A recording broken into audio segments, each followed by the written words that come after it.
Bonsoir, merci de votre présence à cette réunion. Je me présente, je suis Mathieu Tory, directeur du Centre de formation juridique et en charge notamment de la préparation mission avocat, préparation à l'examen du CRFPA. Je suis ravi en tout cas de pouvoir vous faire cette présentation de l'examen du CRFPA et de la manière de le préparer avec mission avocat. Nous allons donc parler de la préparation de l'examen du CRFPA 2027. Voilà le programme de notre réunion de ce soir. D'abord, je reviendrai sur l'examen du CRFPA en tant que tel, que beaucoup de personnes pensent connaître, mais en réalité, lorsqu'on gratte un petit peu, on se rend compte que il y a des informations parfois qui ont pu vous échapper. Et donc, je pense que c'est toujours bien de rappeler en quoi consiste cet examen et quelles en sont les principales caractéristiques. Il faut connaître l'adversaire avant de l'affronter dans de bonnes conditions. Ensuite, je vous donnerai des conseils qui seront valables que vous fassiez ou que vous ne fassiez pas de prépa. Donc quand je dis les clés d'une préparation réussie, deuxième point, c'est indépendamment du fait que vous fassiez une prépa privée, c'est plutôt des conseils que je vous donne pour vous donner les meilleures chances de réussir votre prépa, y compris si vous vous préparez par vous-même. Ensuite, évidemment, je vous parlerai de nous, de Mission Avocat, de la stratégie pédagogique que nous mettons en place pour accompagner au mieux les étudiants, et je laisserai un temps de questions-réponses pour que voilà, on puisse approfondir quelques points, soit sur l'examen, soit si vous avez besoin de conseils, soit si vous avez besoin de plus d'informations sur la préparation. Je précise, y compris si vous êtes déjà inscrit, parce que il n'est pas rare que des étudiants inscrits à la prépa n'aient pas toujours la notion de ce qu'il y a dans l'offre. Ça peut paraître bizarre, mais parfois on met à votre disposition un certain nombre de prestations, de services, et je me rends compte au bout de quelques semaines que certains étudiants ne les utilisent pas ou n'ont pas pris conscience qu'ils avaient telle ou telle prestation. Donc c'est pour ça que c'est toujours intéressant aussi de revenir là-dessus, même si vous êtes déjà inscrit à la prépa. Parlons, si vous le voulez bien, de l'examen en tant que tel, d'abord. Alors, je suis désolé si vous avez l'impression que j'enfonce quelques portes ouvertes, si vous êtes déjà très documenté sur l'examen, mais je pense malgré tout que ce point peut être important pour vous et intéressant pour vous. D'abord, je vous rappelle quelque chose qui va vous sembler basique, mais qui quand même mérite d'être rappelé. Le CRFPA, c'est un examen sélectif. Vous allez me dire, il est gentil, un examen sélectif, on s'en doutait. Je préfère le préciser, pourquoi? D'abord, pour rappeler que le CRFPA, ce n'est pas un concours. Donc, un étudiant qui a une bonne capacité de travail, qui a un bon socle de connaissances juridiques, une bonne méthodologie, doit être en capacité de réussir cet examen. On vous demande non pas d'être meilleur que le voisin, mais d'avoir au moins 10 sur 20. D'abord 10 sur 20 écrits pour passer les oraux, et ensuite 10 au total une fois que vous aurez passé les oraux. Donc ça reste un examen, ça il faut s'en souvenir. Nous ne sommes pas sur un concours comparable à celui de l'ENM par exemple, où un taux de réussite inférieur à 10% peut être constaté certaines années. Sur le CRFPA, le taux de réussite est très variable selon les IEJ. C'est pour ça que je reste toujours très prudent pour parler des taux de réussite, mais il peut varier selon les IEJ entre 25 et 45% à peu près. Donc on peut, sans dire de grosses bêtises, considérer que un tiers des candidats à l'examen du CRFPA et qui se présentent effectivement vont valider leur examen. Donc, un examen sélectif, on attend autre chose de vous que ce que on attendait à la fac, c'est ça qui peut surprendre les étudiants. Il y a clairement une sélection qui se fait.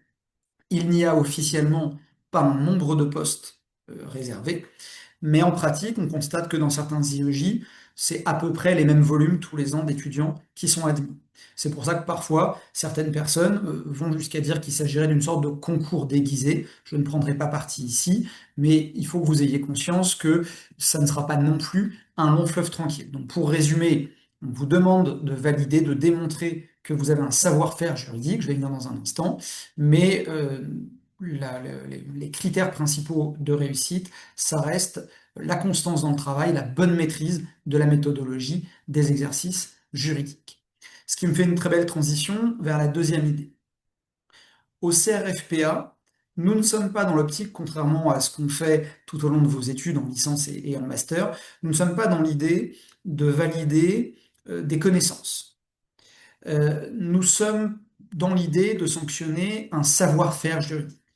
Concrètement, vous avez fait plusieurs années à l'université, vous avez donc emmagasiné des connaissances et surtout, vous savez apprendre. Vous savez apprendre des arrêts, vous savez apprendre des jurisprudences, vous savez apprendre des articles, vous avez une capacité de travail et d'apprentissage qui a été éprouvée. Mais le savoir-faire juridique, c'est pas tout à fait ça.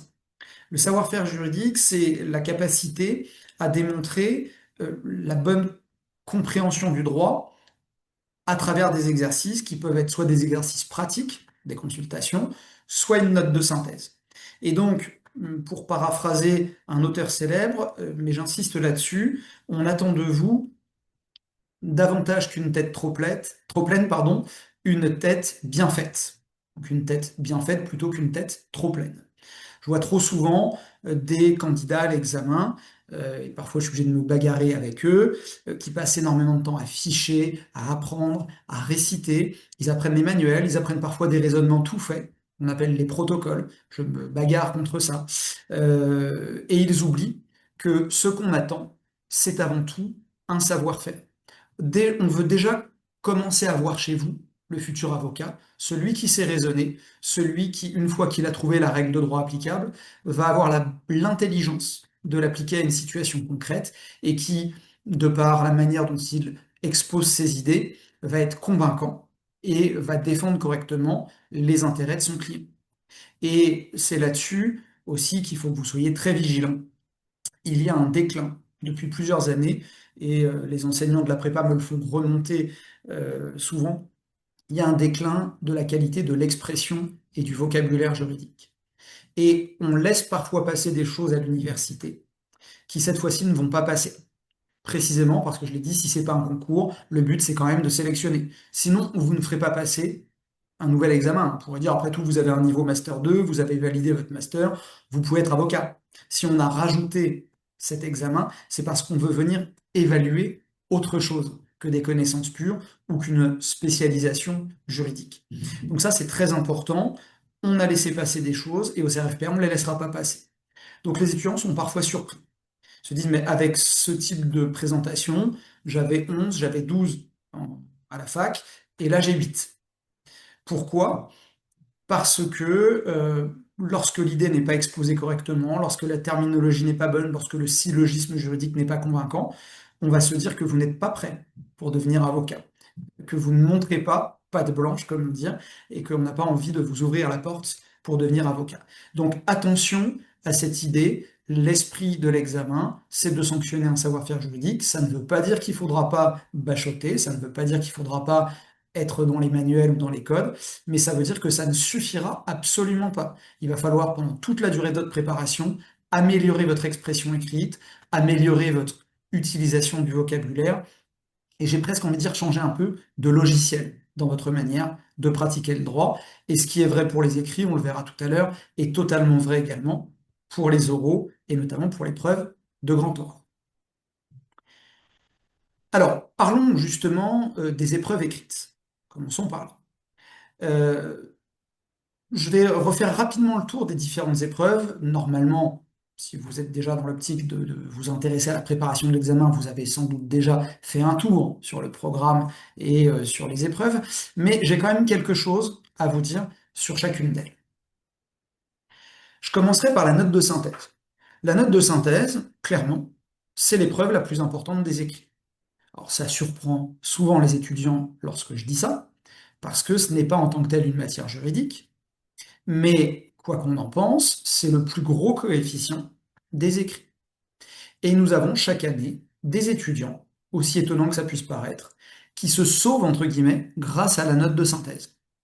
Parce qu'avec un coefficient 3, comparé à un coefficient 2 pour les autres matières, eh bien, lorsque vous avez un bon savoir-faire, je parlais du savoir-faire tout à l'heure, et que vous arrivez à accrocher un 12, voire un 13, ça vous donne une marge de manœuvre considérable. Mais la difficulté, c'est précisément que cette note de synthèse, c'est une épreuve nouvelle pour vous. Peu nombreux sont les étudiants qui ont déjà réellement fait une note de synthèse en 5 heures, telle qu'elle est attendue au CRFPA. Et c'est un exercice qui est totalement contre-intuitif pour le juriste. On vous a souvent demandé d'analyser, d'approfondir, d'expliciter, et là on va vous demander tout l'inverse. On va vous donner une liasse documentaire, Et on va vous demander d'être capable de présenter cet ensemble de documents dans le cadre d'un devoir qui soit structuré, mais en ne développant pas à l'excès les idées, puisque vous le savez, vous avez un nombre de pages qui est limité. Hein, vous avez l'équivalent d'une copie double plus un intercalaire recto. Vous ne pouvez pas dépasser cela. Vous ne devez rien introduire dans votre note. Donc c'est le dossier, tout le dossier, rien que le dossier. Et par exemple, si vous avez un texte juridique, si je vous mets un sujet, tiens, prenons quelque chose d'actualité, je vous donne un sujet sur la régulation des réseaux sociaux, et je vous mets la belle décision du Conseil constitutionnel sur l'interdiction des réseaux sociaux pour les mineurs. La tendance naturelle du juriste, ça va être d'aller regarder la décision, de la décortiquer, d'essayer de la comprendre dans ses moindres détails. Eh bien, ce n'est pas du tout ce qu'il faut faire dans le cadre d'une note de synthèse, si toutefois cette décision est par exemple mentionnée dans un autre document de doctrine ou dans tout document qui la présente de manière objective et synthétique, parce qu'en fait, si vous faites ça sur chaque document, vous ne pourrez jamais finir votre note de synthèse. Donc, il faut être capable de lire en diagonale, mais sans dire de bêtises. Donc, soit en s'appuyant sur d'autres documents, soit en ayant des techniques de lecture rapide. Et tout ça, ça s'apprend. Ça ne peut pas se faire juste parce que je viens de vous le dire. Il faut rendre des notes de synthèse, il faut comprendre l'exercice, il faut travailler en conditions d'examen. Et donc, c'est à la fois l'épreuve la plus importante et en même temps, c'est la plus nouvelle pour vous. Donc, ayez bien conscience déjà de l'importance qu'il y aura à appréhender cet exercice, à essayer de trouver votre méthode de la note de synthèse. Il n'y a pas une méthode universelle, hein. Souvent, les enseignants vous donnent des conseils et vous trouvez par vous-même des repères qui vous permettent ensuite de savoir faire une note de synthèse. Mais ce sera important de vous entraîner régulièrement à cet exercice. C'est pas en 3 semaines que vous allez apprendre à faire une note de synthèse. Ayez bien cela à l'esprit. Sur les épreuves juridiques, je serai un peu moins prolixe, mais j'ai quand même quelques petites choses à vous dire pour éviter les déconvenues ou les erreurs. S'agissant de la consultation de droit des obligations d'abord. Le droit des obligations, c'est un peu, dans l'esprit des juristes, l'épreuve reine. Le publiciste que je suis pourra le déplorer, mais c'est comme ça dans la culture juridique, on considère que le droit des obligations, c'est un peu l'épreuve reine, et c'est pour ça qu'on a décidé de l'imposer à tout le monde, même aux gens qui sont publicistes, qui sont pénalistes, qui sont fiscalistes. Il faut passer par la case droit des obligations, sur un programme qui d'ailleurs est important, qui est conséquent, qui dépasse en tout cas le programme de la L2, puisque outre le droit des contrats et le droit de la responsabilité, ce qui est déjà un volume considérable, vous avez le RGO, sur lequel en général les étudiants ne sont pas du tout à l'aise, hein, le régime général des obligations. Donc, une épreuve redoutée, parce que nombreux sont les étudiants qui n'ont pas refait de droit des obligations depuis plusieurs années. Donc c'est à la fois une matière très exigeante, voire élitiste, et en même temps, beaucoup d'étudiants n'en ont pas fait depuis longtemps, les administrativistes, les pénalistes, etc. Il faut vous remettre dedans. Donc, j'en parlerai un peu plus tout à l'heure, mais il faut que vous puissiez intégrer ça dans votre réflexion. Lorsque vous allez déterminer votre stratégie de révision et faire votre rétro-planning, posez-vous vraiment la question du niveau que vous avez en droit des obligations. Hein. Est-ce que c'est quelque chose que vous avez fait il y a 3 ans et vous n'étiez pas bon? Ou est-ce que c'est une matière que vous avez continué de faire parce que vous êtes civiliste et en plus c'est une matière qui vous plaisait, vous étiez plutôt à l'aise? Ça déterminera assez largement la stratégie que vous allez adopter. Pour ce qui concerne l'épreuve de spécialité, l'épreuve de spécialité, qui elle aussi est affectée d'un coefficient 2 et également en 3 heures donc, pour les écrits, euh, en théorie, c'est votre pain blanc.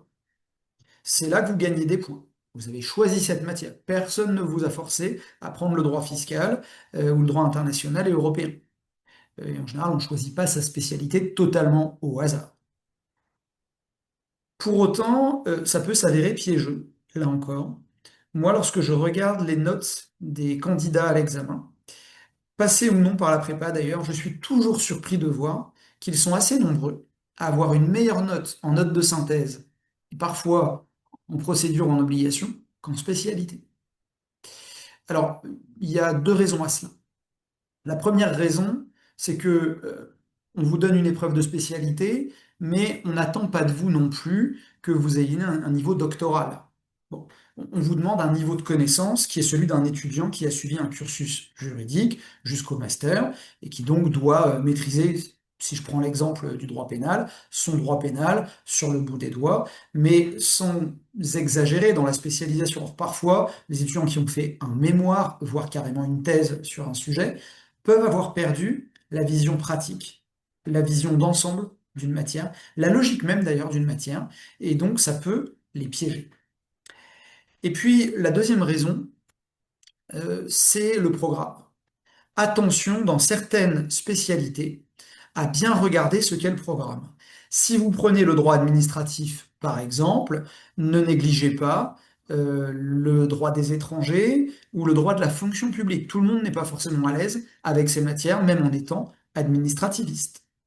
Si vous prenez, là je prends vraiment un exemple très révélateur, le droit des affaires, pareil, le droit des affaires, c'est monstrueux comme programme. Vous avez le droit général des sociétés, enfin le droit commun des sociétés, le droit spécial des sociétés, les procédures collectives, les instruments et moyens de paiement, le droit bancaire. Donc c'est un programme qui est extrêmement vaste, extrêmement vaste. Donc vous avez intérêt quand même à bien décortiquer les différents points de ce programme, d'abord au moment où vous validerez votre choix de spécialité de manière définitive, mais surtout, pareil, lorsque vous allez construire votre planning de révision, il faudra aller chercher dans votre spé et ça existe forcément, les blocs afférents à cette matière qui sont euh, sur lesquels vous êtes plus faible. Voilà. Il se peut que vous soyez très à l'aise, si je prends cette fois-ci l'exemple du droit civil, dans toutes les matières, mais moins en contrats spéciaux, par exemple. Donc pareil, il faudra un peu regarder les points forts, les points faibles, lorsque vous allez appréhender les épreuves de spécialité. Donc attention à bien regarder votre programme et à ne pas foncer tête baissée en disant bon, bah, c'est du droit civil, je sais ce que c'est que du droit civil. Ouais, mais attention, le droit civil, c'est du droit des biens, c'est du droit de la famille, c'est des contrats spéciaux, c'est des sûretés, etc., etc. Donc ça fait un programme qui est extrêmement vaste. Attendez, excusez-moi, je fais rentrer les personnes qui sont en salle d'attente. Voilà. Voilà donc pour l'épreuve de spécialité. Pour l'épreuve de procédure, et je finirai là-dessus. Ça ne vous aura pas échappé, le coefficient est le même qu'en obligation et en spécialité, pour une épreuve qui dure 1 heure de moins, et pour une matière dans laquelle les étudiants sont en général beaucoup plus en difficulté. Malheureusement, les épreuves de procédure, enfin les matières pardon, de procédure, font l'objet d'enseignements moins poussés à la fac et les étudiants ont tendance à moins les choisir dans leur cursus. C'est une généralité que je donne, ça ne vaut pas pour tout le monde, hein. Mais on constate, en tout cas en début de prépa la plupart du temps, que en procédure, il y a des lacunes importantes. Or, la procédure, c'est une matière technique dans laquelle on doit dérouler un raisonnement et on doit être capable de le faire vite et avec précision. C'est bien pour ça qu'il n'y a que 2 heures. Donc c'est une question de savoir-faire, connaître la logique de la procédure, et une question de timing, parce que contrairement à l'épreuve de spé ou à celle de droit des obligations, en 2 heures, vous n'aurez pas le temps de faire un vrai brouillon. Éventuellement, vous pourrez noter sous forme de tiret les étapes de votre syllogisme, sous forme de mots-clés, histoire de ne pas vous perdre, de ne pas oublier quelque chose. Mais ça sera forcément très limité. Donc attention à cela aussi, lorsque vous allez préparer votre CRFPA, l'épreuve de procédure, euh, vous devez vous entraîner en condition d'examen, 2 heures, pas plus, parce que vous n'êtes plus tellement habitué aux épreuves en 2 heures, et ça peut vous surprendre, et ne pas finir une épreuve du CRFPA à l'écrit, ça peut faire mal. Voilà, donc attention aussi à cet aspect-là. J'accepte Fanny en même temps. Et j'ai Nawel qui est toujours en train d'essayer de se connecter. Visiblement, ça ne marche pas. Voilà donc pour cette présentation rapide hein, des différentes épreuves, mais je voulais quand même vous alerter sur ces différents points. Est-ce qu'à ce stade déjà, vous avez des questions? Besoin que j'approfondisse un point, ou est-ce que c'est clair pour vous pour le moment? N'hésitez pas, vous pouvez utiliser le chat hein, si vous avez des questions. Et puis sinon, j'enchaîne, je pars du principe toujours que lorsqu'il n'y a pas de questions, c'est que ce que je dis a été globalement clair et compris. Je ne vois pas de questions pour le moment, donc je vous propose d'enchaîner et de parler désormais du grand oral. Alors, volontairement, je vous l'annonce tout de suite, je ne parlerai pas de l'épreuve d'anglais, qui peut rapporter quelques points, mais je dirais que si on veut être quand même synthétique et concentré, lorsqu'on parle des épreuves d'admission, on parle quand même principalement du grand oral, un grand oral qui est un peu l'épreuve reine quand même du CRFPA et qui, avec son coefficient 4, va largement déterminer votre réussite ou non à l'examen. Même si vous avez des points d'avance à l'écrit, ce que je vous souhaite, un grand oral qui ne se passe pas bien, c'est la quasi-certitude de ne pas être admis. Pourquoi? Parce que c'est en quelque sorte le droit de veto du jury. Vous avez démontré à l'écrit que vous aviez un savoir-faire, que vous saviez raisonner, que vous saviez synthétiser, mais maintenant, on va vous rencontrer physiquement. C'est la première fois, on va vous regarder, on va voir comment vous parlez, comment vous raisonnez, comment vous réagissez au stress, à des questions qui surprennent, parfois à une sorte de euh, provocation volontaire pour voir comment vous réagissez. Euh, et à un moment ou à un autre, dans l'esprit des membres du jury, je vous rappelle, un universitaire, un magistrat, un avocat, donc il y a quand même deux praticiens sur les trois membres du jury, cette question, est-ce que je vois cette personne devenir avocate? Est-ce que je vois cette personne devenir confrère? Enfin, l'avocat se posera cette question et le magistrat se demandera si il vous imagine plaider devant lui. Je schématise un peu, mais je pense que vous avez compris l'idée. Donc, ce grand oral, il ne ressemble en rien au grand oral tel que, enfin, aux épreuves orales que vous avez pu rencontrer jusqu'à présent. C'est à la fois une épreuve de fond et une épreuve de forme.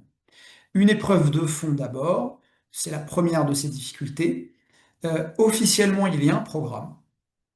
C'est les droits fondamentaux et la culture juridique.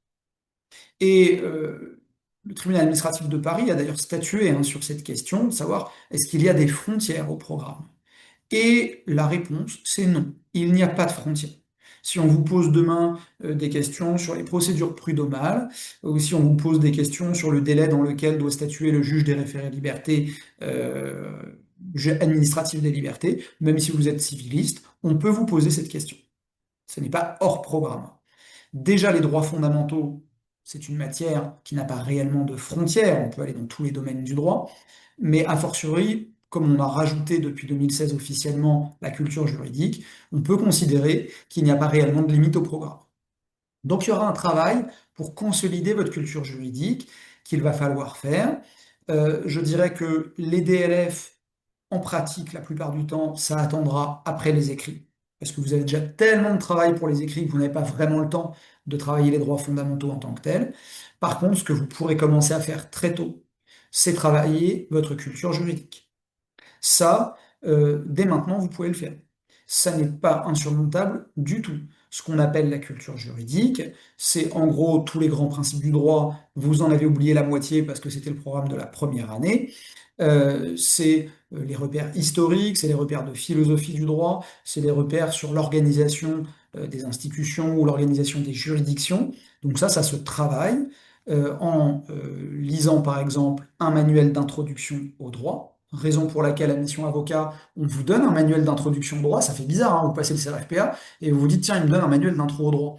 Mais c'est pas du tout parce qu'on estime que vous n'êtes pas bon, c'est parce qu'on sait que vous avez oublié 80% de ce qu'il y a dans ce manuel. Mais que le jour du grand oral, quand on va vous dire, est-ce qu'il existe, je donne un exemple au hasard, est-ce qu'il existe des présomptions de culpabilité? Vous allez être le bec dans l'eau la plupart du temps, à part peut-être les pénalistes, parce que vous ne vous souvenez pas du tout de ce que vous avez appris. Si je vous demande s'il y a une différence entre la justice et l'équité, certains d'entre vous resteront bloqués. Dans l'intro au droit, vous trouverez ces éléments. Et puis, on vous donne aussi une constitution commentée. Là encore, on peut être surpris, tiens, le droit constitutionnel, c'est du vieux programme. Oui, mais pensez-vous qu'il soit de bon ton de ne pas connaître la composition du Conseil constitutionnel, ce qui est le cas de beaucoup d'étudiants qui ne connaissent pas la composition du Conseil constitutionnel? Pensez-vous qu'il soit acceptable de ne pas savoir parler des institutions de la Ve République ou de notre histoire constitutionnelle? Par exemple, quelle était la date de la Première République? Qu'est-ce que c'est que la Constitution montagnarde? J'espère que vous vous en souvenez. Moi, c'est des questions que je pose en tout cas au grand oral. Donc, revenir aussi, cette culture juridique, elle peut se travailler tout au long de l'année. Le programme de DLF, en revanche, il pourra attendre après les écrits parce que le risque, sinon, c'est de ne pas concentrer vos efforts là où c'est le plus efficace. Je rappelle également aux étudiants que nous proposons une revue mensuelle d'actualité juridique qui s'appelle Quid Juris et qui est mise à votre disposition tous les mois sur vos espaces réservés, si vous êtes inscrit. Vous pourrez bientôt vous y abonner, si vous n'êtes pas chez nous, sur notre site internet. Et dans cette revue, tous les mois, vous avez l'actualité juridique du mois écoulé, dans différentes matières, dans les grandes matières du droit, mais vous avez aussi des approfondissements de culture juridique, et vous avez un article du mois pour nourrir votre réflexion. Donc, la lire une fois par mois, ça n'est pas beaucoup de travail, et ça vous apporte beaucoup. Et donc je vous recommande vivement de le faire et de ne pas se dire oh ouais, c'est de l'actu, je regarderai ça plus tard. Le grand oral, ce qui va aussi vous surprendre, c'est l'importance de la forme. Là, ça y est, on va commencer à regarder la manière dont vous vous exprimez, votre posture, votre distribution du regard. Est-ce que vous êtes capable de regarder les membres du jury? Est-ce que vous êtes capable de ne pas vous effondrer quand on vous secoue un peu, quand on vous pose une question un peu étonnante? Voilà, ce sera quand même. Est-ce que si on vous dit, est-ce que vous êtes pour l'interdiction des réseaux sociaux pour les mineurs? La question, si je vous la pose comme ça frontalement, on va regarder quand même si ça vous panique, si au contraire vous restez très professionnel, vous arrivez tout de suite à mettre sur le terrain juridique cette question qui est quand même une question très polémique, etc. Donc il va falloir travailler la forme. Au grand oral, vous avez 1 heure de préparation, vous avez ensuite un passage de 15 minutes d'exposé, et vous avez ensuite 30 minutes de questions, donc c'est relativement long, ça fait une grosse dizaine de minutes par membre du jury. Donc vous allez vous faire un peu cuisiner, et ça c'est pareil, il faut s'y préparer. Si vous avez déjà fait des concours d'éloquence, je vous en félicite, c'est un plus. Attention à ne pas être trop éloquent non plus, ça pourrait être considéré comme une forme de prétention, donc si vous avez fait des concours d'éloquence, c'est bien, ça veut dire que vous avez travaillé la forme, mais c'est quand même pas tout à fait le même esprit. On veut pas des grands mouvements de manche, on veut pas des grandes pirouettes, on veut de la technique aussi. On veut que vous soyez rassurant, donc très professionnel. Il va falloir vraiment trouver le bon ton du grand oral. Pour ça, on va vous aider, notamment grâce à des simulations de grand oral qu'on va vous proposer. Et il est indispensable de faire des simulations de grand oral, parce que si vous n'avez pas un regard sur vous, sur votre manière de présenter, de vous exprimer, eh bien, vous risquez d'avoir des déconvenus. On voit rarement ses propres défauts. On a besoin d'un miroir, on a besoin de gens pour nous faire un retour objectif sur nos points forts et sur nos points faibles. Voilà sur cette présentation, dont j'espère qu'elle n'a pas été trop longue, de l'examen. Les clés d'une préparation réussie. Comme je le disais tout à l'heure, là, il s'agit de s'adresser à des candidats, qu'ils soient en prépa privée ou qu'ils ne soient pas en prépa privée. Je dirais que c'est un peu des recommandations universelles pour vous aider à réussir l'examen dans les meilleures conditions et à ne pas faire un certain nombre d'erreurs qu'on voit tous les ans.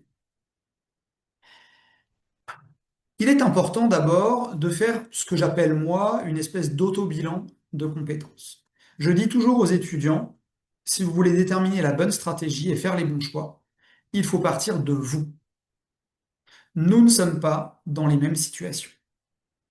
Il y a des personnes qui passent le CRFPA, qui ont décroché des études de droit depuis plusieurs années, qui ont une activité professionnelle, parfois familiale, ou les deux, peu importe, et qui décident de passer le CRFPA un peu plus tard, après avoir fini leurs études. Donc forcément, leurs besoins, leurs qualités, leurs défauts, leurs points forts, leurs points faibles ne seront pas du tout les mêmes que celles d'un étudiant qui sort tout juste d'un master 1.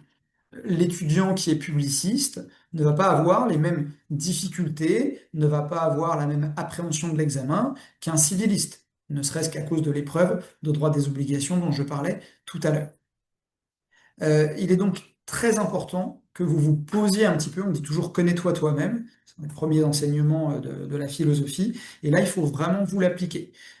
C'est pour ça que je donne jamais des stratégies préétablies aux étudiants. Quand un étudiant me dit mais est-ce que vous pensez que je dois faire ça ou est-ce que vous pouvez me faire un planning? Je parlerai du planning dans un instant. Je dis toujours attendez, d'abord on part de vous.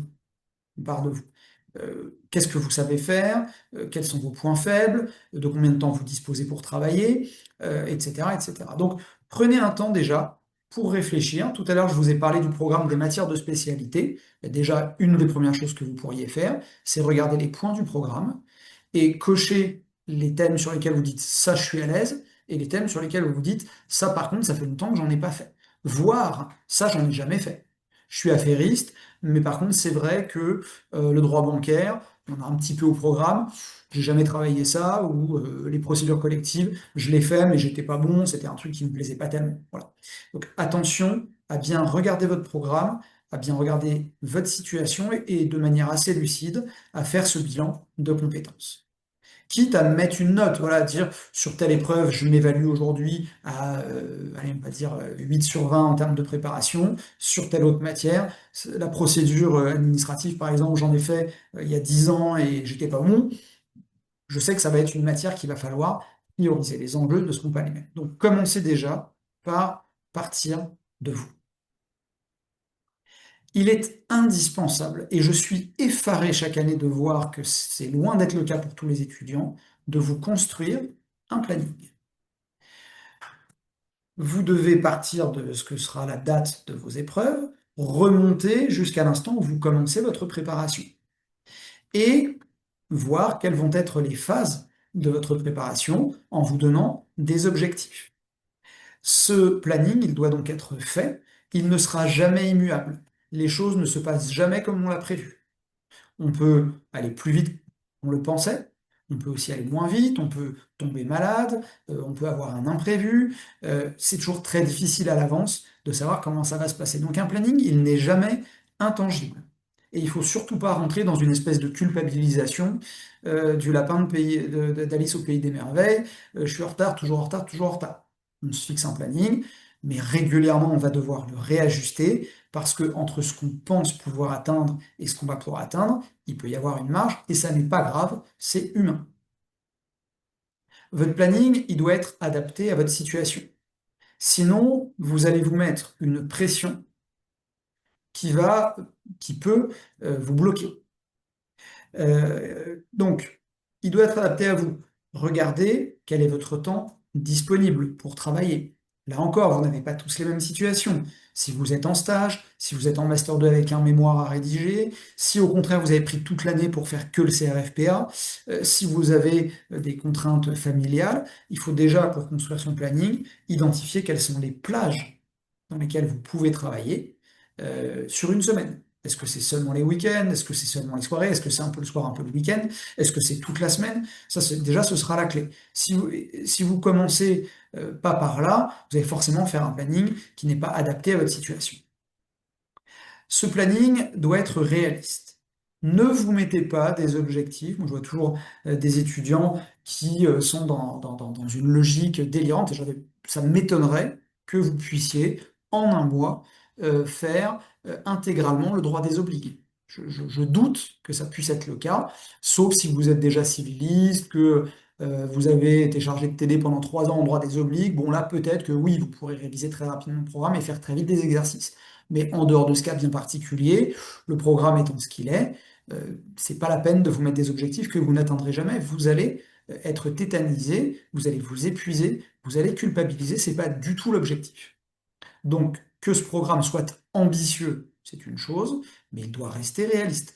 Toujours en ayant à l'esprit ce que je vous ai dit tout à l'heure. on n'attend pas de vous une tête trop pleine. Donc c'est pas la peine d'apprendre non plus par cœur les 500 pages du premier tome de droit des obligations. Ce n'est pas ce qu'on vous demande. Il faut avoir le socle de connaissances, évidemment, mais il faut aussi savoir mettre en œuvre sa méthodologie et être capable parfois d'aller chercher dans le code la règle de droit qui nous manque et de l'appliquer intelligemment à une situation. Laisser la place aux mises en situation.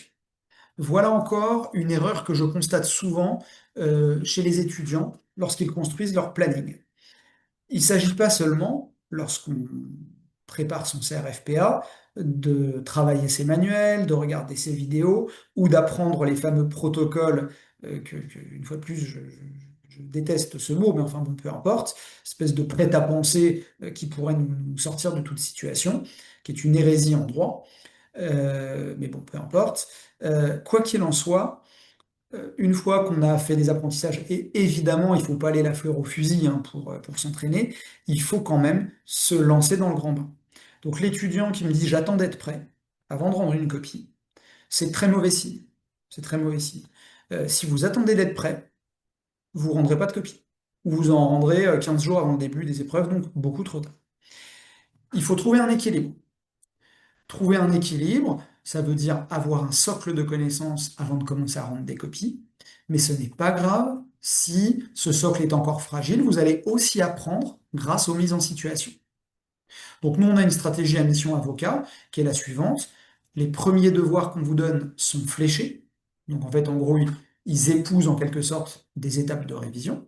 Et ensuite, une fois que vous les avez tous faits, vous passez à des sujets transversaux. Donc, vous avez cette espèce de système en deux temps qui fait que vous pouvez rendre des copies très tôt. Si par exemple vous avez fait le droit des biens, bah, vous pouvez déjà rendre la première copie qui portera sur le droit des biens et vérifier que vous maîtrisez bien votre matière. Puis ensuite, vous pourrez passer au droit de la famille, pour donner un exemple concret. Donc on a ce système de parcours pédagogique, mais que vous soyez dans un parcours pédagogique ou pas, en tout cas, n'attendez pas trop pour rendre des copies et pour prendre la pleine mesure de l'examen. Puis rendre une copie où on a une note pas terrible, en soi, c'est pas grave. Si ça permet de révéler les points du programme que vous maîtrisez pas encore, ça fait aussi partie d'une préparation réussie. Donc là encore, attention aux mises en situation. Votre planning, même si vous partez sur une temporalité annuelle de préparation, il doit toujours inclure la période estivale. Même si vous dites je pars sur plutôt une préparation annuelle, ne pensez pas que parce que vous avez pris de l'avance, l'été sera un long fleuve tranquille ou que vous aurez moins de boulot. C'est vrai que vous aurez sans doute moins besoin d'intensifier, d'avoir un effort intense que les personnes qui font ce qu'on appelle une prépa estivale et qui s'y mettent vers la mi-juin et qui ont donc 2 mois et demi pour préparer les écrits. Indéniablement, si vous avez travaillé régulièrement pendant toute l'année, vous aurez un été un peu moins dense. Mais dans la vraie vie, on sait comment ça se passe, vous avez encore énormément de choses à faire pendant l'été. Donc si vous construisez votre planning, je vous recommande vivement d'y intégrer juin, juillet, août, en ayant conscience que même si vous êtes dans une stratégie annuelle, il y aura une intensification de l'effort pendant la période estivale. J'en profite pour vous rappeler que, à Mission Avocat, nos préparations annuelles comprennent la prépa estivale. C'est-à-dire, c'est pas besoin de repayer quelque chose, c'est pas une formule en plus. Si vous inscrivez en annuel, par hypothèse, votre préparation se poursuit en juin, juillet, août. Vous pouvez continuer à rendre des copies, vous assister au cours de l'été, vous pouvez échanger via la messagerie et vous pouvez continuer à vous entretenir avec vos tuteurs. Donc chez nous, il n'y a pas d'interruption pendant la période estivale. Évidemment, si vous faites l'estival, bah, vous allez travailler en période estivale, mais si vous faites l'annuel, ça inclut la prépa estivale. S'entraîner est indispensable, j'ai commencé à le dire tout à l'heure, donc pour éviter de me répéter, je vais aller un petit peu plus dans le détail. J'ai parlé de la note de synthèse tout à l'heure. La note de synthèse, je l'ai expliqué, il n'y a pas de connaissances à avoir, a priori, il y a simplement une méthodologie à acquérir. Ça n'existe, ça ne peut se faire qu'à travers des exercices. Si, je ne sais pas si vous avez passé votre permis de conduire, certains d'entre vous l'ont sûrement passé, vous avez sûrement appris à faire des créneaux, même si à terme c'est les voitures qui les feront tout seules, enfin certaines le font déjà d'ailleurs. pas la mienne, parce que c'est une vieille voiture, mais je sais qu'il y a des voitures modernes qui font les créneaux tout seuls. Mais en tout cas, si on vous apprend à en faire un, souvent, on vous donne un petit schéma et on vous dit, voilà, il faut tourner la voiture, puis à tel angle, il faut la contrebraquer, après, il faut réavancer, etc. Bon, personnellement, peut-être parce que je suis pas naturellement bon en conduite, il m'en a fallu quelques-uns quand même avant de savoir réellement faire un créneau. Entre le schéma que m'a fait le moniteur et le moment où j'ai réellement pu me garer sans emboutir les voitures devant et derrière, il s'est passé un tout petit peu de temps. Je prends un exemple trivial pour que vous compreniez l'idée. C'est en faisant des exercices que vous allez acquérir cette méthode si particulière de la note de synthèse. Et là-dessus, donc, vous n'avez pas d'excuse. On ne vous demande pas d'avoir des connaissances. Donc, il faut composer à intervalles réguliers. Ça ne sert à rien de faire 2 notes de synthèse par semaine. 5 heures, c'est long, c'est fatigant, et en plus, vous n'aurez même pas le temps de digérer les remarques qu'on vous a faites, que vous serez déjà en train de faire la note de synthèse suivante. Donc, ne laissez pas 4 mois entre 2 notes de synthèse, ne laissez pas non plus une semaine. Dans votre planning, essayez de vous dire, par exemple, si vous êtes sur une prépa annuelle, ben, j'essaye d'en faire dans un premier temps, une par mois, par exemple. Quitte pendant l'été à accélérer à partir de juin et en faire de manière un petit peu plus régulière. Mais c'est pas la peine non plus d'en faire 10 en 3 mois, parce que c'est pas parce que vous en faire 10 en 3 mois que ça va tout de suite fonctionner. Et d'une manière générale, prenez quand même le temps de regarder les remarques qu'on vous fait dans les copies. Je vois des étudiants qui refont les mêmes erreurs d'une copie sur l'autre, parce qu'en fait, ils ont eu une mauvaise note. Ils disent, ah bah oui, mais de toute façon, je savais que j'aurais une mauvaise note, j'ai raté un truc. Mais ils n'ont pas pris le temps de regarder les remarques qui soulignent des défauts qu'eux-mêmes n'avaient pas vus. Du coup, ils refont les mêmes erreurs. Et si l'erreur est humaine, la persévérance dans l'erreur est diabolique, comme on le dit. Donc attention aussi à ça, à bien vous appuyer sur les remarques qu'on vous fait dans vos copies, surtout en note de synthèse, pour ne pas reproduire les mêmes erreurs méthodologiques. Pour ce qui concerne les matières juridiques, beaucoup d'étudiants me posent la question, et c'est pour ça que je l'ai retranscrite ici, à partir de quand je dois composer, quel rythme je dois suivre. Et là, je fais toujours une réponse très lâche, mais qui est en cohérence avec ce que j'ai dit précédemment, qui est je ne peux pas répondre à votre question, parce que ça va dépendre de la stratégie que vous allez mettre en place. Je prends un exemple concret. Vous vous dites, moi, la matière que je redoute le plus, c'est le droit des obligues. J'en ai pas fait depuis longtemps, c'était une matière que j'aimais pas du tout, et donc c'est comme si je partais de zéro. Et vous me dites en même temps, mettons que vous soyez administrativiste, bon, droit administratif et pas, qu'en revanche, je suis formé, j'ai un master de droit public, etc., etc. Euh, Vous allez sûrement, si vous êtes en tout cas sur une prépa annuelle, commencer en travaillant essentiellement le droit des obligues pour avoir un temps d'assimilation de la matière. En vous donnant du temps, vous optimisez vos chances de progresser. Il vaut mieux, sur une matière sur laquelle on n'est pas à l'aise, avoir 6-8 mois pour l'assimiler que de le faire en un mois l'été. Si vous êtes dans cette logique-là, il va sans dire que, pour le coup, je ne vais pas vous recommander de composer trop vite non plus. Parce que si c'est pour rendre des copies alors que vous n'êtes pas du tout prêt, à mon avis, c'est pas du tout quelque chose d'intelligent à faire. Donc, soyez là encore raisonnable. Alors, serait-il, je vois une question en même temps de l'IA, serait-il possible d'aborder le sujet sur la nouvelle commission qui élabore le nouveau sujet, car c'est la surprise pour ceux qui passent sur la. Alors, je vais en parler tout à l'heure, pas de souci. Donc voilà, pareil, adaptez-vous à votre stratégie, mais le rythme pour composer, c'est à partir du moment où j'ai un socle de connaissances suffisant, je me lance, quitte au début à me prendre une ou deux gamelles, ça arrive, ça fait partie de la vie, mais ça fait aussi partie des apprentissages. Voilà donc pour ce que j'ai appelé donc les clés d'une préparation réussie. Alors, je réponds à l'IA, puis entre-temps, bah, si d'autres ont des questions, n'hésitez pas à utiliser le chat avant que je vous parle ensuite de la manière dont on va travailler à Mission Avocat. Donc, il y a effectivement une commission nationale du CRFPA qui euh, est nommée et qui donc détermine notamment les sujets, présente des éléments de correction, etc., etc. Et cette année, nous avons une nouvelle commission. Et donc, bah, ce sont les étudiants 2026 qui vont essuyer les plâtres, comme on dit, et nous serons, nous, extrêmement vigilants pour regarder ce qui change par rapport aux années précédentes. Ce que l'on sait, c'est que jusque-là, lorsqu'il y a eu une nouvelle commission, il n'y a pas eu révolution. Il y a une forme de tradition qui se perpétue. Donc nous, on s'attend à ce qui est peut-être des inflexions, des tendances un peu différentes, mais globalement, on ne s'attend pas du tout à une révolution. Ce qui change fait toujours peur, évidemment. Donc voilà, on peut en faire des montagnes, c'est une nouvelle commission, ça va être comme ci, ça va être comme ça. La plupart du temps, les gens n'en savent rien. Et de quelques échos que j'ai pu avoir, je ne suis pas sûr que ça va provoquer une révolution, et donc je ne veux pas être anxiogène dans mon propos. Certains le sont parfois pour des raisons qui ne sont pas les bonnes, mais personnellement, je ne suis pas particulièrement inquiet sur le changement de commission. Mais une fois de plus, dès que les sujets seront tombés, on va décortiquer tout ça. Et je profite de l'occasion pour vous annoncer que nous organiserons euh, une correction du sujet de l'examen 2026 en note de synthèse et une correction de l'épreuve de droit des obligations 2026 la semaine suivant les épreuves. La semaine suivant les épreuves. Donc vous pourrez y assister. Si vous êtes inscrit à la prépa, évidemment, ce sera dans votre planning. Si vous n'êtes pas inscrit, vous pourrez vous inscrire depuis notre site internet et assister à cette séance de correction.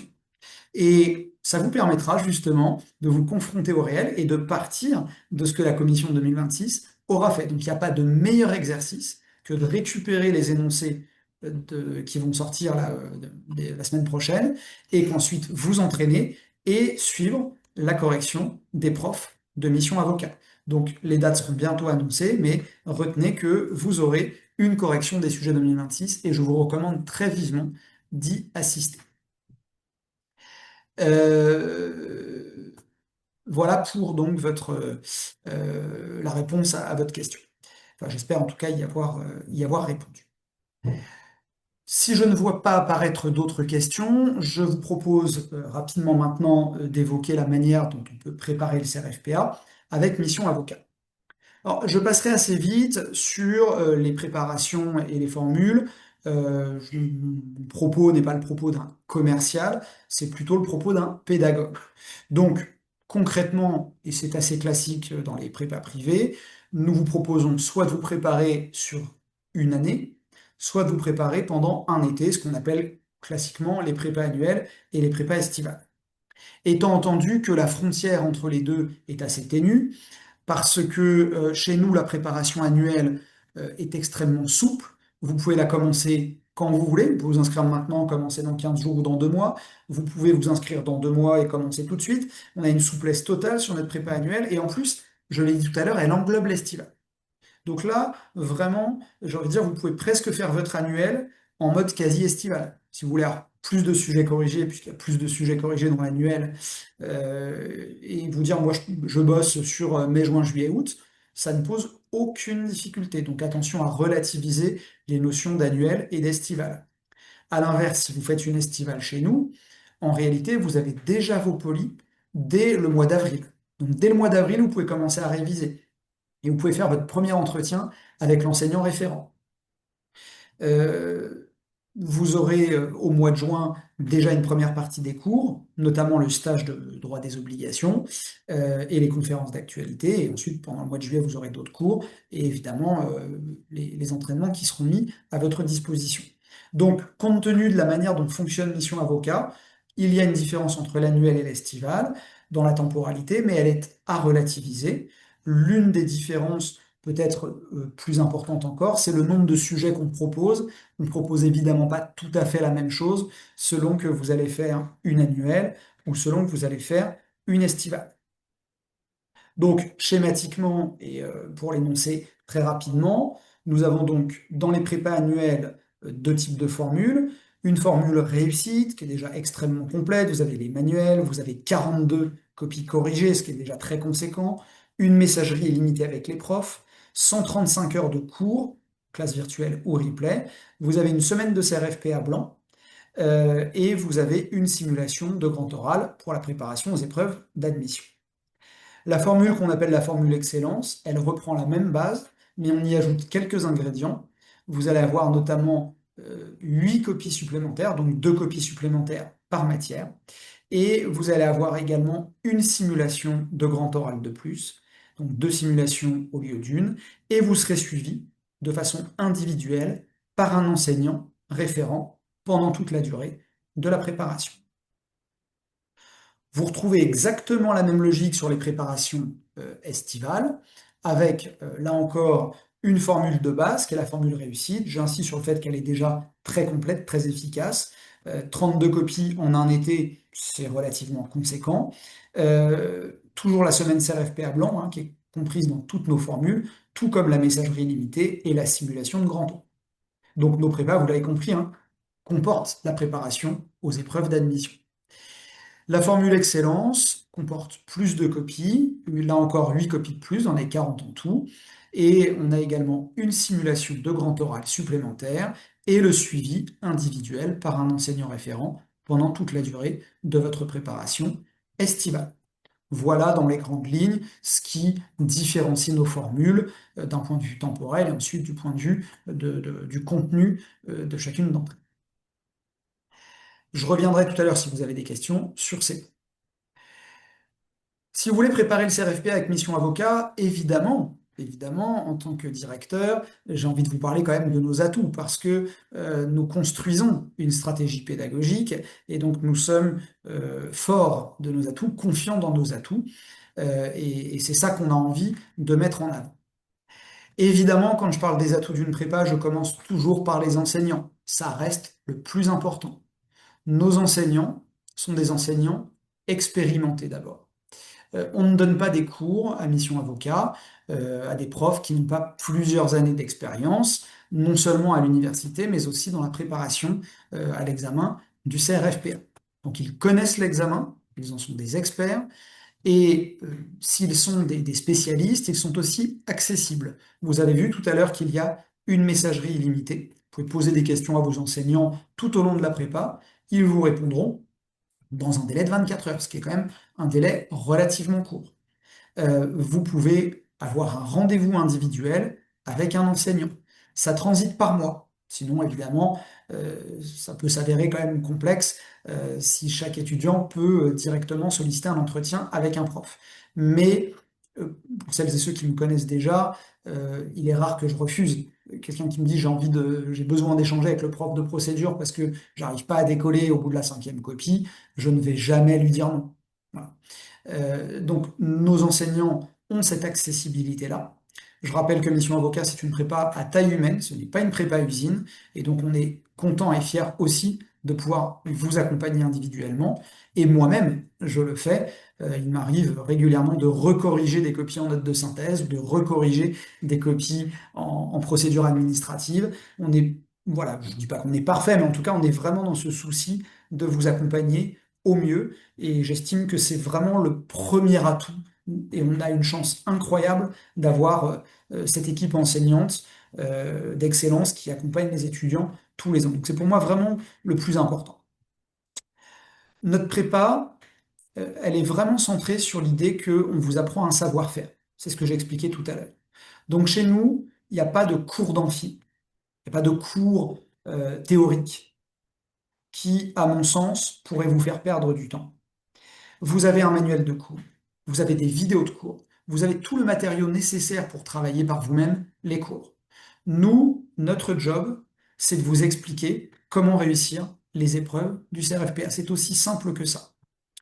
Et pour ça, nous proposons notamment des séminaires de correction où on prend un exercice concret et on le corrige avec vous dans chacune des matières. Vous avez 10 heures par matière, hein, ça fait 5 séminaires de 2 heures, et donc ça vous permet petit à petit de voir ce qui est attendu de vous, de poser des questions à l'enseignant et de progresser. Donc si ce que vous cherchez, c'est des cours d'amphi ou des cours magistraux, vous ne trouverez pas ça à Mission Avocat. Voilà, c'est pas du tout notre ADN. Je critique pas ceux qui le font, mais simplement c'est pas notre stratégie pédagogique, c'est pas à ce besoin qu'on souhaite répondre à Mission Avocat. Ce qu'on vous propose, j'ai commencé à en parler, c'est des contenus pédagogiques qui ont été pensés pour les candidats au CRFPA. Nous essayons de couvrir le programme dans sa totalité, mais on essaye aussi d'avoir une approche entre guillemets pratico-pratique. Tous les développements doctrinaux, même s'ils peuvent avoir un intérêt par ailleurs, sont quand même largement évincés au profit des éléments qui sont utiles pour la consultation, pour les épreuves pratiques. Donc on essaye vraiment de faire en sorte que les contenus pédagogiques soient adaptés aux besoins d'un candidat à l'examen du CRFPA, raison pour laquelle nos manuels sont sous forme de fiches. Les entraînements, j'en ai parlé tout à l'heure, ils sont adaptés. Là encore, on s'inspire des sujets qui sortent chaque année. Vous avez compris qu'on en faisait nous-mêmes la correction en live, hein, donc on est bien placé quand même pour en parler. Et ils sont nombreux, je vous ai donné les volumes tout à l'heure, vous avez largement de quoi vous entraîner pendant toute la durée de la prépa. Et c'est plutôt moi qui pousse les étudiants à dire il faut composer plus que eux qui me demandent des copies en plus. Voilà, j'insiste hein, sur le fait que à un moment donné, les volumes de copies, ça ne veut plus rien dire. Voilà, c'est-à-dire que si je vous en... Théoriquement, avec la base dont on dispose, je pourrais vous en proposer 100. Ça ne me coûterait pas 1 euro de plus, parce que de toute façon, vous ne les rendriez pas. Mais est-ce que la qualité serait au rendez-vous? Les sujets qu'on vous propose sont des sujets qui sont mis à jour, qui sont renouvelés, qui sont adaptés à la prépa. Et donc, à un moment donné, on n'est pas là pour vous mettre 100 sujets, on est là pour mettre ce dont vous avez besoin et surtout des entraînements qui vont vraiment vous aider à progresser. Chacune de vos copies sera corrigée de manière rapide mais aussi détaillée. Donc, c'est comme dans la justice, hein, une différence entre le délai raisonnable et la justice expéditive. On n'est pas dans la justice expéditive. Nous sommes engagés sur un délai de 48 heures sur les corrections de copies, sauf le dimanche et les jours fériés. Dans les périodes de pic, et je peux vous dire que c'est le cas en ce moment, on peut parfois dépasser un peu les 48 heures parce que forcément, à quelques jours de l'examen, il y a des flots de copies et nos profs restent des êtres humains hein, quand même. Mais globalement, nous avons un délai de traitement inférieur à 48 heures. Mais c'est pas pour autant qu'on corrige mal. Il y a des corrections qui sont personnalisées, qui sont détaillées, qui sont là pour vous faire progresser. Et si vous avez des questions supplémentaires, vous pouvez poser des questions au correcteur grâce à la messagerie. Vous avez un accompagnement personnalisé avec une messagerie illimitée, quelle que soit la formule, avec je vais y arriver, un encadrement pardon, administratif, notamment par moi, quelle que soit votre formule. Et pour ceux qui prennent une formule excellence, en bonus, ils ont également le suivi par un enseignant référent. Donc c'est aussi la marque de fabrique de Mission Avocat que de proposer cet accompagnement personnalisé. Je le dis, on n'est vraiment pas dans la logique de la prépa usine. Et puis, le petit bonus, c'est le suivi de l'actualité juridique. J'en ai parlé tout à l'heure. Une revue mensuelle d'actualité juridique tous les mois, chargée sur vos espaces réservés. Et par ailleurs, nous faisons des conférences également d'actualité juridique. Elles sont programmées en général au mois de juin et un petit peu au mois de juillet. On retrace tout ce qui s'est passé dans une matière donnée sur l'année écoulée. Et c'est pas juste une description de l'actualité. On regarde ce qui s'est passé et on regarde comment ça pourrait se présenter dans un cas pratique, comment il faudrait l'incorporer à votre raisonnement dans une épreuve du CRFPA. Donc le suivi de l'actualité, il vous appartient de le faire, c'est aussi du travail personnel, mais disons qu'on vous donne un gros coup de pouce, sans parler du fait qu'on vous envoie aussi des fascicules d'actualité. En général, on vous envoie ça plutôt vers la mi-juillet ou fin juillet, pour que vous ayez vraiment le maximum d'actualité, et vous avez un petit fascicule avec les grandes jurisprudences de l'année écoulée, pour être sûr de ne rien rater de ce qui s'est passé, et donc de pouvoir affronter les épreuves dans les meilleures conditions. J'en ai fini avec ma présentation globale. J'espère qu'elle n'a pas été trop longue et surtout qu'elle a été pour vous éclairante.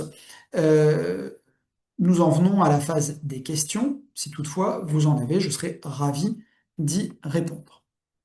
Vous pouvez utiliser le chat, bien évidemment. Vous avez votre micro. Alors, vous souhaitez préparer le concours avec Mission Avocat sur 1 an car vous avez des impératifs personnels. Mais écoutez, pas de souci. On vous accompagnera avec grand plaisir. Alors, je vous laisse poursuivre parce que je pense que la question se prolonge ensuite. Alors, est-ce qu'il existe des dates butoirs? Il n'existe pas de date butoir chez nous. Concrètement, si je mets une copie en ligne, vous pouvez la rendre tout de suite, dans un mois, ou le 25 août. Elle sera corrigée en 48 heures, sous réserve du dimanche et des jours fériés. Il n'y a pas de date butoir parce que justement, nous recherchons la souplesse maximale pour votre préparation. Donc, si vous avez une stratégie qui consiste à ne commencer à rendre des copies en spécialité qu'à partir du mois de mai, on va pas vous dire, ah bah non, c'est trop tard pour rendre votre copie. Non. Préparation 100% flexible, ça implique le fait que vous rendez la copie quand vous voulez, et vous pouvez d'ailleurs composer dans l'ordre que vous voulez. Vous pouvez très bien commencer par le sujet 5, parce que vous avez commencé par réviser les contrats spéciaux, parce que c'était votre matière faible. Et donc, vous n'êtes pas obligé de commencer par le sujet numéro 1. Nous, on vous donne un ordre indicatif, mais là encore, la souplesse est totale et il faudra adapter en fonction de votre stratégie. Est-ce que j'ai d'autres questions?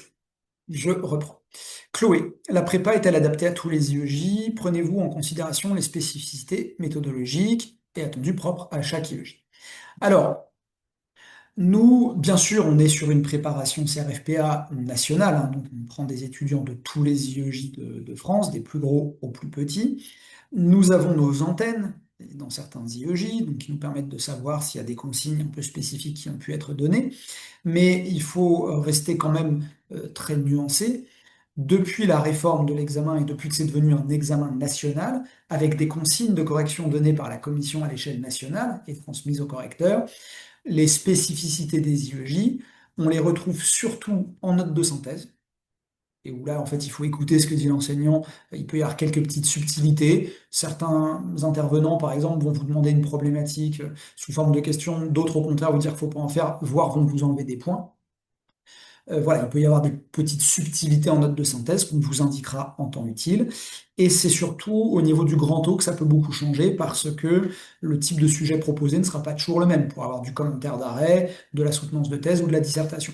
Donc ça, pour le coup, il y a des marqueur un peu plus particulier sur le grand oral et un petit peu sur la note de synthèse. Mais évidemment, on s'adapte à cela et les conseils qu'on vous donne sont adaptés à tous les profils. Et si toutefois, on dit toujours hein, à la règle générale, on peut déroger par une règle spéciale, nous on va vous dire, parce que c'est ça normalement la méthode de la note de synthèse, on ne pose pas de questions dans une note de synthèse parce qu'on n'est pas censé disserter ou problématiser. Mais certains examinateurs dans quelques IEJ disent le contraire. Qu'est-ce qu'on fait dans ce cas-là? On va vous noter en tenant compte de cette consigne de l'IEJ. On ne va pas être idiot et dire ah ben non, non, nous, c'est pas notre méthode mission avocat, donc on va vous sanctionner. Non, on va dire ok, dans votre IEJ, c'est comme ça, donc je vous note en conséquence. Donc oui, bien sûr qu'on va s'adapter. Et pour le grand O, on vous donnera un sujet adapté, un type d'exercice adapté à ce que vous avez. Amandine, si j'ai bien compris, vous expliquez qu'il n'y a pas de cours magistraux mais des vidéos de cours. Quelle différence faites-vous? Alors, pour moi, le cours magistral, c'est, allez, je vais dire, 80 heures de cours sur une matière en live, euh, un peu comme un cours à la fac. Là, les vidéos de cours, ce sont des vidéos, ce qu'on appelle, c'est le terme à la mode, des vidéos capsules. C'est-à-dire que ce sont des points spécifiques qui présentent une difficulté ou un intérêt particulier et qui sont expliqués par un prof sur une vidéo courte qui va durer 15 à 20 minutes et qui vont venir en complément du manuel de cours. Donc ça n'est en rien assimilable à un cours magistral. En réalité, la seule matière dans laquelle on fait un peu de cours magistral, c'est le droit des obligations. On sait que les étudiants ont des besoins en matière de droit des obligations. Et on propose à tous les étudiants d'assister à un stage qui a lieu au mois de juin, qui est animé par Franck Goncalves, qui en 35 heures vous fait un condensé de la matière, mais même ça n'est pas un cours magistral en fait, parce qu'il a une approche très pratico-pratique. Donc le cours magistral, c'est un cours théorique couvrant la globalité de la matière, qui suppose de prévoir plusieurs dizaines d'heures tout au long de l'année, et ça peut être assez contraignant. Nous, nos séminaires de correction, c'est vraiment je prends un exercice et je le corrige avec vous, et nos vidéos mises à votre disposition, c'est des vidéos capsules. J'espère avoir été clair et avoir répondu à votre question, Amandine. Alors, est-ce envisageable, selon vous, de poursuivre la préparation annuelle en parallèle d'un Master 1? Bien sûr que oui, c'est envisageable. Enfin, je veux dire, on a énormément d'étudiants qui font une prépa annuelle tout en faisant leur Master 1. Pour le coup, là, c'est un profil assez classique. Alors, avec un point à retenir, j'ai expliqué tout à l'heure, attention, notre prépa est 100% flexible. Donc, s'il y a des temps forts dans votre master 1, partiel ou autre, pendant lesquels vous ne pouvez pas travailler, ça n'est pas grave, parce que vous pouvez dire, par exemple, je fais beaucoup d'entraînement en octobre, puis j'en fais moins en novembre, puis je m'y remettrai en février. La prépa a cette flexibilité. Mais si vous pouvez commencer plus tôt, il est évident que c'est mieux. Donc, plus tôt vous faites une note de synthèse, même si vous n'en faites pas beaucoup, plus tôt vous commencez à vous mettre à niveau en droit des obligations, mieux c'est. Quitte à intensifier fortement pendant l'été. Tout ce que vous aurez fait avant, ce sera du bonus, ça vous aidera à être beaucoup plus efficace. Marie, nous avons la possibilité d'organiser le travail à notre contenance. Donc, vous ne fournissez en aucun cas une ligne à suivre dans nos révisions. On n'a pas de point d'étape à remplir. Est-ce qu'on fournit de l'aide pour établir le planning? Alors, j'ai peut-être pas été très très clair, donc euh, je vais essayer de le dire autrement. On vous laisse, enfin, on essaye de trouver avec vous la stratégie qui vous correspond le mieux, qui va être la plus efficace pour vous. Mais on vous laisse pas tomber, on vous laisse pas tout seul en disant débrouille-toi, fais ton planning tout seul, parce que il n'y a pas de bonne méthode universelle, donc on te laisse te débrouiller. Non, c'est pas du tout ça. On part de vous, mais on est là. Si vous avez une formule excellence, évidemment, votre enseignant référent va faire un entretien avec vous, après 1 heure d'entretien, et va faire le planning avec vous. Et chaque mois, quand vous reparlerez avec lui, il verra où vous en êtes, il verra, il n'est pas là pour vous culpabiliser, dire c'est pas bien, hein, mais comment on se réadapte, comment on réajuste le tir. Donc, on n'est pas du tout en train de vous laisser tomber. Si vous n'avez pas pris une formule excellence, vous avez un entretien avec moi et on fait le planning ensemble. Ce qui va changer, c'est qu'après, vous n'aurez pas les points mensuels avec un enseignant référent, mais je vais construire avec vous, sur la base de votre demande, hein, c'est pas obligatoire, je vais construire avec vous un planning, et dans la vraie vie, j'ai jamais refusé de discuter avec un étudiant qui me le demandait, en lui disant, bah non, t'es pas en prépa excellence, t'avais le droit qu'à un seul entretien. Donc, vous aurez ce que j'ai appelé tout à l'heure un encadrement administratif. Et puis, on fait des réunions pendant l'année. Vous allez avoir, j'en ai pas parlé tout à l'heure, des réunions de coaching. Nous avons une intervenante qui fait du coaching mental, qui est d'ailleurs qui a une certification en la matière, et qui a fait une conférence très appréciée cette année. Donc voilà, l'idée, c'est pas du tout de dire on vous laisse vous débrouiller. L'idée de dire, c'est on fait pas une stratégie stéréotypée. On va pas préparer de la même façon quelqu'un qui passe le CRFPA pour la troisième fois et quelqu'un qui le passe pour la première fois. Voilà, je ne sais pas si j'ai répondu à votre question. Même question pour les M2 en tenant compte d'un stage obligatoire de 3 mois. Hugo, je ne vais pas vous surprendre. Vous devinez déjà ma réponse. Évidemment que c'est possible pour le Master 2. Parce que, pareil, pour les mêmes raisons, la souplesse. Ce qu'il faut vraiment, c'est vous dire, euh, pendant la période du stage, je sais que je vais avoir peu de temps disponible pour le CRFPA. Ça ne doit en aucun cas vous culpabiliser. Ça veut juste dire que vous l'intégrez dans votre planning. Vous dites, avant le stage, voilà ce que je peux déjà faire. Apprendre la note de synthèse, aller travailler une matière faible ou commencer à la travailler, faire peut-être une première consultation en obligue, faire mon premier rendez-vous avec l'entretien avec l'enseignant référent pour commencer à établir une stratégie. Pendant 3 mois, je vais un petit peu disparaître et je m'y remettrai à mon rythme ensuite. Donc la souplesse, là encore, de la préparation vous permettra d'être efficace. On ne commence jamais trop tôt une préparation. Et surtout qu'elle comprenne ces préparations l'estivale. Proposez-vous les fascicules en version papier ou sont-ils uniquement disponibles en version numérique? Alors, les deux, mon capitaine. Nous, de base, nous proposons les manuels en version numérique, car nous sommes une prépa digitale, ça ne vous aura pas échappé. Donc, les manuels, vous les avez sous deux formats. Vous les avez sous un format de liseuse et vous les avez en PDF téléchargeable. Vous pouvez télécharger votre manuel, il est déjà mis en forme. Si vous souhaitez l'imprimer, notre règlement, d'abord, parce que ça pose une question de droit d'auteur, vous y autorise. Vous avez le droit de les imprimer. Ce qui n'est pas forcément une évidence, hein, il faut quand même que les auteurs soient d'accord. Vous pouvez les faire imprimer et nous, on s'en occupe pas, mais on a quand même quelque chose pour vous qui est sympa, c'est que nous avons un partenariat avec Copytop et que dans le cadre de ce partenariat, vous avez un code réduction mission avocat qui vous permet d'obtenir 20% de remise, de sorte que quand vous leur envoyez votre PDF avec le code, ils vous renvoient le manuel imprimé et vous payez 20% de moins, ce qui fait qu'en réalité, vous payez souvent moins que si on vous propose une option payante, ce qui peut être le cas dans d'autres établissements, ce que même nous, on faisait à une époque, puis on a arrêté de le faire. Donc, avec le partenariat Copytop, concrètement, vous prévoyez un petit bonus pour l'impression de vos manuels, mais ça ne vous coûtera pas plus cher que une option poly qu'on peut voir parfois dans d'autres établissements être facturée à 150 voire 200 euros. Voilà. Possibilité d'imprimer, vous téléchargez le PDF, vous l'envoyez à Copytop avec le code, ils vous les renvoient, imprimé, relié. C'est vous qui déterminez le niveau de la prestation avec eux directement. Là encore, le mot-clé, c'est la souplesse. J'espère avoir répondu à votre question. Est-ce qu'il y en a d'autres, des questions? Déjà pas mal papoté. Je vois pas apparaître pour le moment beaucoup d'autres questions. Donc, il me reste simplement à vous dire que si vous avez si vous cherchez plus d'informations sur l'examen, le site Mission Avocat vous propose beaucoup d'informations. Vous y trouverez aussi des témoignages d'étudiants qui ont passé l'examen. Vous trouverez des articles. On a un blog avec plein d'articles, des conseils pratiques, etc. Et bientôt, vous pourrez vous abonner à notre revue Quid Juris et c'est gratuit. Donc, n'hésitez surtout pas.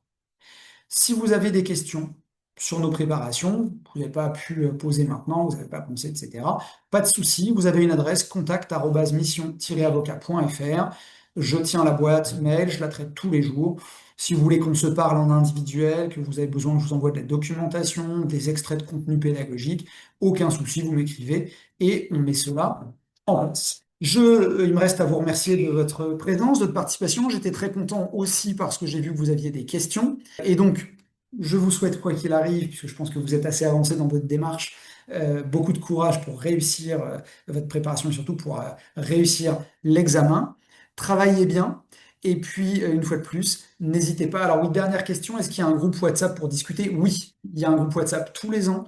Je, il y a une étudiante ou un étudiant volontaire qui crée un groupe WhatsApp et je vous relaye le lien WhatsApp et ensuite vous papotez entre vous. Souvent, il y a des sous-groupes par matière de spécialité, comme ça vous pouvez papoter avec les civilistes ou les pénalistes, etc. Donc oui, oui, il y a tout à fait un groupe WhatsApp qui est mis à votre disposition. Et j'ai oublié, on a un forum aussi hein, sur notre plateforme, ce qui veut dire que si un prof répond à une question et qu'il a envie que les autres étudiants voit la même réponse, pour éviter que la même question soit posée 10 fois, vous avez sur votre plateforme une indication qui vous dit qu'il y a une nouvelle réponse, et vous vous dites, bah, je n'ai pas posé de question, oui, mais c'est qu'un copain a posé une question, le prof a répondu, il a appuyé sur la touche intégrer au forum, et du coup, vous avez la question-réponse dans le forum, ça vous fera gagner du temps, et ça vous permet aussi de voir les questions que posent les autres étudiants. Et puis, je vous l'ai dit, on fait des réunions régulièrement, coaching mental ou autre, parfois de temps en temps, je fais une petite réunion aussi avec vous, donc ça permet de discuter, d'interagir, de créer une ambiance aussi de groupe. C'est important d'avoir ce bien-être aussi quand on prépare un examen aussi exigeant que le CRFPL. Voilà, merci beaucoup pour votre attention à nouveau. Je vous souhaite une bonne continuation. N'hésitez pas si besoin. Merci, au revoir.